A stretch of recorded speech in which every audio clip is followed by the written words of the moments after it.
ಸರ್ಕಾರಕ್ಕೆ, ರೈತ ವಿರೋಧಿ ಸರ್ಕಾರಕ್ಕೆ, ನ್ಯಾಯಾಂಗ ವಿರೋಧಿ ಸರ್ಕಾರಕ್ಕೆ, ರೈತ ವಿರೋಧಿ ಹಕ್ಕು ನೀಡಿದ ಡಿಕೆ ಶಿವಕುಮಾರ್ಗೆ, ನಾಲಿಗೆ ಹರಿಬಿಟ್ಟ ಡಿಕೆ ಶಿವಕುಮಾರ್ಗೆ, ಲಜ್ಜೆಗೆಟ್ಟ ಡಿಕೆ ಶಿವಕುಮಾರ್ಗೆ, ವಕೀಲರನ್ನು ಅವಮಾನ ಮಾಡಿದ ಡಿಕೆ ಶಿವಕುಮಾರ್ಗೆ, ನ್ಯಾಯಾಂಗ ವಿರೋಧಿ ಡಿಕೆ ಶಿವಕುಮಾರ್ಗೆ, ರೈತ ವಿರೋಧಿ ಸರ್ಕಾರಕ್ಕೆ.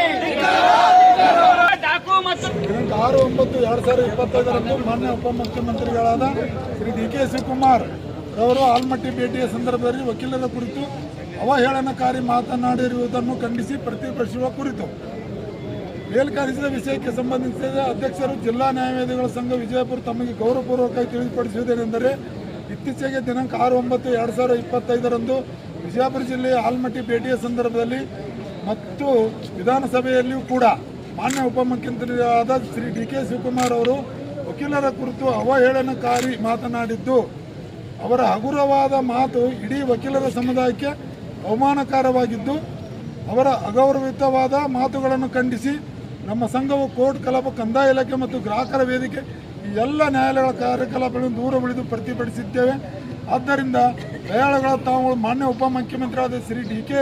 ಶಿವಕುಮಾರ್ ಅವರು ವಕೀಲರ ಕುರಿತು ಅವಹೇಳನಕಾರಿಯಾಗಿ ಆಡಿದ ಮಾತುಗಳನ್ನು ಹಿಂಪಡೆಯಬೇಕು ಮತ್ತು ವಕೀಲರ ಸಮುದಾಯಕ್ಕೆ ಸಾರ್ವಜನಿಕವಾಗಿ ಕ್ಷಮೆ ಯಾಚಿಸುವಂತೆ ಕ್ರಮ ಕೈಗೊಳ್ಳುವಂತೆ ಈ ಮೂಲಕ ತಮಗೆ ಗೌರವಪೂರ್ವಕ ಕೇಳಿಕೊಂಡು ಈ ಮನವಿಯನ್ನು ಡಿ.ಸಿ ಮುಖಾಂತರ ನಾವು ವಕೀಲರ ಸಂಘದ ಅಧ್ಯಕ್ಷರಾಗಿ ಮನವಿಯನ್ನು ಎಲ್ಲ ಸಂಘದ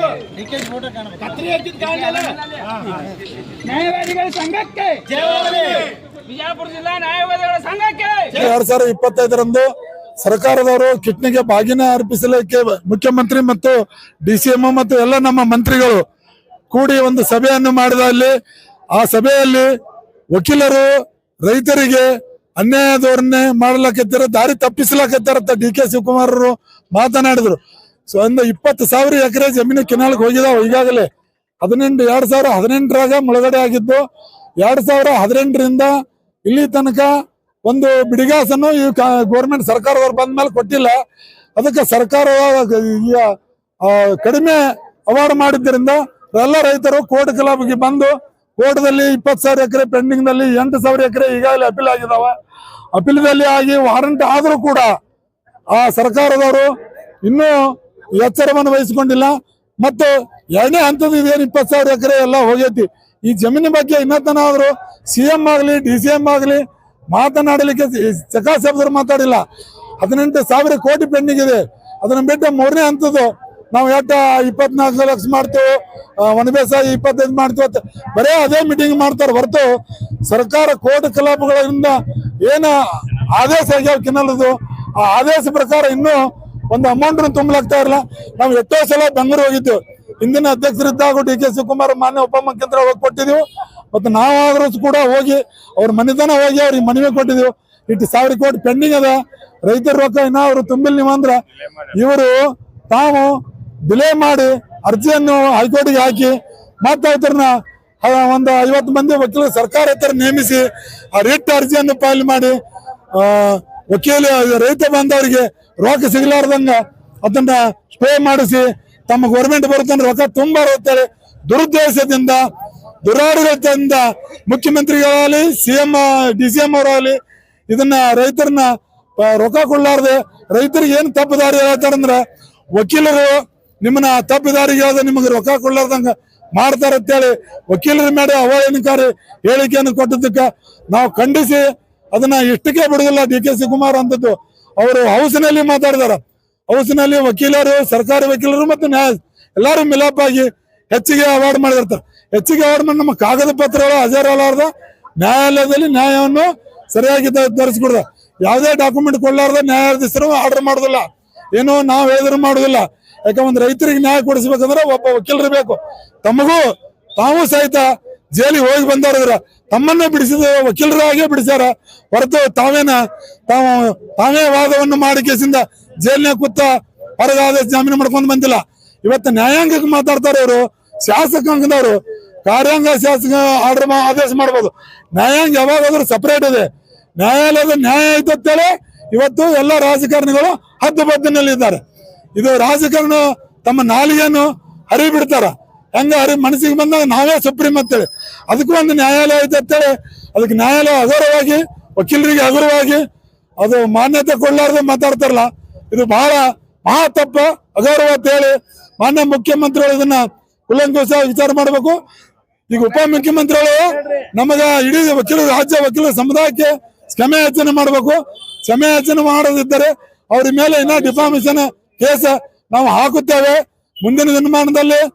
ಮತ್ತೆ ಇಡೀ ರಾಜ್ಯ ವಕೀಲರ ಅಧ್ಯಕ್ಷರು ಎಲ್ಲರಿಗೂ ಫೋನ್ ಮಾಡಿ, ಇಡೀ ರಾಜ್ಯ ಮತ್ತು ನಮ್ಮ ಬೆಂಗಳೂರು ಏನ ಬಾರ್ ಕೌನ್ಸಿಲ್ ಅದ ಅವ್ರಿಗೆ ಫೋನ್ ಮಾಡಿ, ಅವ್ರಿಗೆ ಒಂದು ದಿನ ಕಲಾಪದಿಂದ ಹೊರಗೋದು ಡಿ ಕೆ ಶಿವಕುಮಾರ್ ಕ್ಷಮೆ ಕೇಳುತ್ತಾನ ಬಿಡುಗಲ್ಲ ಅಂತ ಹೇಳಿ ನಾವು ಇಲ್ಲಿ ವಕೀಲರ ಸಂಘದಿಂದ ಡಿಜಿಪಿ ಅವರ ಅಧ್ಯಕ್ಷರು ನಾವು ಒಂದು ಗಡುವನ್ನು ಕೊಡ್ತಾ ಇದ್ದೇವೆ. ನಡೆದಂತ ಘಟನೆ ಮಾನ್ಯ ಮುಖ್ಯಮಂತ್ರಿಗಳಾದ ಡಿ ಕೆ ಶಿವಕುಮಾರ್ ಅವರು ಆಲ್ಮಟ್ಟಿ ಭೇಟಿ ನೀಡುವಾಗ ನಮ್ಮ ವಕೀಲರ ಸಂಘಕ್ಕೆ, ವಕೀಲರ ಇಡೀ ರಾಜ್ಯದ, ಇಡೀ ದೇಶದ ವಕೀಲರಿಗೆ ಘನತೆ ಗೌರವಕ್ಕೆ ಧಕ್ಕೆ ಆಗುವಂತಹ ಮಾತನಾಡಿದ್ದಾರೆ. ಅವರು ಈಗಾಗಲೇ ಉಪಮುಖ್ಯಮಂತ್ರಿ ಆಗುವ ಮುಂಚೆ ಅವರು ತಿಹಾರ್ ಜೈಲಿನಲ್ಲಿದ್ದಾಗ ನಮ್ಮ ವಕೀಲ ಸಹೋದರರೇ ಅವರ ಪರವಾಗಿ ವಾದ ಮಂಡಿಸಿದ್ದಾರೆ. ಅವರು ಪರವಾಗಿ ವಾದ ಮಂಡಿಸಿ ಅವರಿಗೆ ತಿಹಾರ್ ಜೈಲಿನಿಂದ ಬಿಡುಗಡೆಗೊಳಿಸಿದವರು ನಮ್ಮ ವಕೀಲ ಸಂಘದವರು, ನಮ್ಮ ವಕೀಲ ಸಹೋದರರು. ಆದ ಕಾರಣ ಡಿ ಕೆ ಶಿವಕುಮಾರ್ ಅವರು ತಮ್ಮ ನಾಲಿಗೆಯನ್ನು ಇತಿಮಿತಿಯಲ್ಲಿಟ್ಟು ಇಡೀ ವಕೀಲರ ಸಂಘಕ್ಕೆ, ನಮ್ಮ ವಕೀಲ ಬಾಂಧವರಿಗೆ ಕ್ಷಮೆಯನ್ನು ಕೋರಬೇಕು.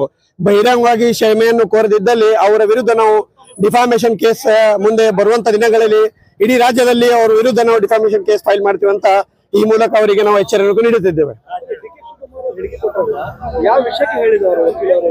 ಅವರು ಕೃಷ್ಣ ಬಾಗಿನ ಅರ್ಪಿಸುವಲ್ಲಿ ಆಲ್ಮಟ್ಟಿಯಲ್ಲಿ ಬಂದಾಗ ರೈತರಿಗೆ ವಕೀಲರು ದಾರಿ ತಪ್ಪಿಸುತ್ತಾರೆ ಅಂತ ಒಂದು ಕಪ್ಪು ಚುಕ್ಕೆ ಬರುವಂತ ವಕೀಲರ ಮೇಲೆ ಮಾತನಾಡಿದ್ದಾರೆ. ಅವರು ಈಗ ಸರ್ಕಾರ ಕಡೆ ದುಡ್ಡು ಇದೆಯೋ ಇಲ್ಲೋ ಅದು ಸರ್ಕಾರಕ್ಕೆ ಬಿಟ್ಟದಂತ ವಿಷಯ. ಆದ್ರೆ ಅವರು ತಮ್ಮ ಹೊಣೆಗಾರಿಕೆಯನ್ನು ನಿಭಾಯಿಸಿಕೊಳ್ಳಲಾರದೆ ವಕೀಲರ ಮೇಲೆ, ವಕೀಲರ ಘನತೆ ಗೌರವ ಮೇಲೆ ಬರುವ ಇಡೀ ವಕೀಲರ ಸಮುದಾಯಕ್ಕೆ ಗೌರವ ತೋರಿಸಿದ್ದಾರೆ. ಕಾರಣ ನಾವು ಇಡೀ ವಿಜಯಪುರ ಜಿಲ್ಲಾ ನ್ಯಾಯಾಧೀಶ ಸಂಘದ ಪರವಾಗಿ ಮಾನ್ಯ ರಾಜ್ಯಪಾಲರು, ಕರ್ನಾಟಕ ಸರ್ಕಾರ ಇವರಲ್ಲಿ ವಿನಂತಿಸಿಕೊಳ್ಳೋದೇನೆಂದ್ರೆ ಅತಿ ಶೀಘ್ರವಾಗಿ ಡಿ ಕೆ ಶಿವಕುಮಾರ್ ಅವರು ವಕೀಲರ ಸಂಘಕ್ಕೆ, ವಕೀಲರಿಗೆ ಕ್ಷಮಾಪಣೆ ಕೇಳಬೇಕು ಬಹಿರಂಗವಾಗಿ. ಒಂದು ವೇಳೆ ಅವರು ವಕೀಲರ ಸಂಘಕ್ಕೆ ಅಥವಾ ವಕೀಲ ಸಹೋದರರಿಗೆ ಕ್ಷಮೆಯನ್ನು ಕೋರದೇ ಇದ್ದಲ್ಲಿ ಅವರ ಮೇಲೆ ಮಾನನಷ್ಟ ಮೊಕದ್ದಮೆಯನ್ನು ನಾವು ಹೂಡುತ್ತೇವೆ ಎಂದು ಈ ಮೂಲಕ ಅವರನ್ನು ಎಚ್ಚರಿಸುತ್ತಿದ್ದೇವೆ. MS ನಾಮದಾರ್, ವಿಜಯಪುರ ನ್ಯಾಯಾಧೀಶ ಸಂಘದ ಆಡಳಿತ ಮಂಡಳಿ ಸದಸ್ಯ. ದಿನಾಂಕ 6/9/2025 ಆಲಮಟ್ಟಿ ಜಲಾಶಯಕ್ಕೆ ಭೇಟಿ ಕೊಟ್ಟಂತ ಕರ್ನಾಟಕ ಸರ್ಕಾರದ ಘನತೆವೆತ್ತ ಸರ್ಕಾರದ deputy chief minister D K Shivakumar ಅವರು ವಕೀಲರನ್ನ ಕುರಿತು ಮಾತನಾಡುವಾಗ ಅವಹೇಳನಕಾರಿಯಾಗಿ ಸ್ಟೇಟ್ಮೆಂಟ್ ಅನ್ನು ಕೊಟ್ಟಿದ್ದಾರೆ. ಏನು ಅಂತ, ವಕೀಲರು ರೈತರಿಗೆ ಅಥವಾ ಜನಗಳಿಗೆ ತಪ್ಪು ದಾರಿಗೆ ಎಳಿತಿದ್ದಾರೆ ಅನ್ನುವಂತ ಒಂದು ಅಫೆನ್ಸಿವ್ ಸ್ಟೇಟ್ಮೆಂಟ್ ಅನ್ನು ಕೊಟ್ಟಿದ್ದಾರೆ. ಈ ಸ್ಟೇಟ್ಮೆಂಟ್ ಅನ್ನ ಅವರು ವಾಪಸ್ ತಕೊಂಡು ಬಹಿರಂಗವಾಗಿ ಕ್ಷಮೆಯನ್ನ ಯಾಚಿಸಬೇಕು. ಇಲ್ದಿದ್ರೆ ನಾವು ಈ ಮುಷ್ಕರವನ್ನ ಕಂಟಿನ್ಯೂ ಮಾಡ್ತೀವಿ. ಯಾಕಂದ್ರೆ ನಿಮ್ಮನ್ನ ನೀವು ಕಷ್ಟದಲ್ಲಿದ್ದಾಗ, ನೀವು ತಿಹಾರ್ ಜೈಲಲ್ಲಿದ್ದಾಗ ನಿಮ್ಗೆ ರಕ್ಷಣೆ ಮಾಡಕ್ಕೆ ನ್ಯಾಯವಾದಿಗಳು ಬೇಕು. ಸಂವಿಧಾನವನ್ನ ರಚನೆ ಮಾಡಕ್ಕೆ ಒಬ್ಬ ನ್ಯಾಯವಾದಿ ಬೇಕು. ಈ ದೇಶದ ರಕ್ಷಣೆಗೆ ಒಬ್ಬ ನ್ಯಾಯವಾದಿ ಬೇಕು. ಆದ್ರೆ ನಿಮ್ಮ ಸ್ವಾರ್ಥಕ್ಕೋಸ್ಕರ ನಿಮಗೆ ಬರುವಂತ ಒಂದು ಕಮಿಷನ್ ಏನೋ ಸ್ಟಾಪ್ ಆಗುತ್ತೆ ಅನ್ನೋ ಒಂದು ಟೆನ್ಷನ್ ಅಲ್ಲಿ ವಕೀಲರು ನ್ಯಾಯವಾಗಿ ಫೀಸ್ ತಗೊಳ್ತಾ ಇದ್ದಾರೆ. ಮತ್ತು ಆದಾಗ್ಯೂ ಕೂಡ ವಕೀಲರು ರೈತರಿಗೆ ಒಳ್ಳೆ ಮಾಹಿತಿಯನ್ನು ಕೊಡ್ತಾ ಇದ್ದಾರೆ. ಅವ್ರಿಗೆ ಪರಿಹಾರ 10 ರೂಪಾಯಿ ಜಾಸ್ತಿ ಪರಿಹಾರ ಸಿಗುತ್ತೆ ಅಂತ ಪರಿಹಾರ ಕೊಡಿಸೋ ಪ್ರಯತ್ನವನ್ನು ಮಾಡ್ತಾರೆ. ಅಷ್ಟಕ್ಕೂ ಪರಿಹಾರ ಕೊಡೋರು ನಾವಲ್ಲ, ಅದನ್ನ ತೀರ್ಪು ಕೊಡೋರು ನ್ಯಾಯಾಧೀಶರು. ಅವ್ರ ತೀರ್ಪನೇ ಅಂತಿಮ ತೀರ್ಪು ಆಗಿರುತ್ತದೆ. ನ್ಯಾಯಾಧೀಶರು ಅದನ್ನ ರಿಪ್ರೆಸೆಂಟ್ ಮಾಡ್ತಾರೆ. ನೀವು ಯಾವುದೋ ಒಂದು ದ್ವೇಷ ಇಟ್ಕೊಂಡು, ಏನು ಕಾನೂನನ್ನ ಮರೆತು, ನಿಮ್ಮ ಸ್ಥಾನವನ್ನ ಮರೆತು ನೀವು ಈ ತರ ಒಂದು ಅವಹೇಳನಕಾರಿ ಹೇಳಿಕೆಯನ್ನ ಕೊಟ್ಟಿದ್ದು ನಮಗೆ ಸಮಾಧಾನ ತಂದಿಲ್ಲ. ತುಂಬಾ ಮನಸ್ಸಿಗೆ ನೋವಾಗಿದೆ. ಆದ್ರಿಂದ ವಿಜಯಪುರ ಜಿಲ್ಲೆಯ ವಕೀಲರ ಸಂಘದ ಕುರಿತು ಅಧ್ಯಕ್ಷರ ಪರವಾಗಿ ಮತ್ತು ಆ ಕಮಿಟಿಯ ಪರವಾಗಿ SR ತಳೇವಾಡ್ ಪಾಟೀಲ್ ಆದಂತ ನಾನು ಒಂದು ಕೇಳ್ಕೊಳ್ಳುವಂತ ವಿನಂತಿ ಏನಂದ್ರೆ, ನೀವು ಬಹಿರಂಗವಾಗಿ ಕ್ಷಮೆ ಕೇಳಬೇಕು. ಇಲ್ದಿದ್ರೆ, ನೀವು ಕ್ಷಮೆ ಕೇಳಿದ್ರೆ ನಿಮ್ಮ ಮೇಲೆ ಮಾನನಷ್ಟ ಮೊಕದ್ದಮೆ 1 case, contempt of court 2 case ಖಂಡಿತವಾಗ್ಲೂ ನಾವು ಹಾಕ್ತಿವಿ. ವಕೀಲರು ಒಗ್ಗಟ್ಟಿನಿಂದ ಹೋರಾಟ ಮಾಡ್ತೀವಿ. Thank you.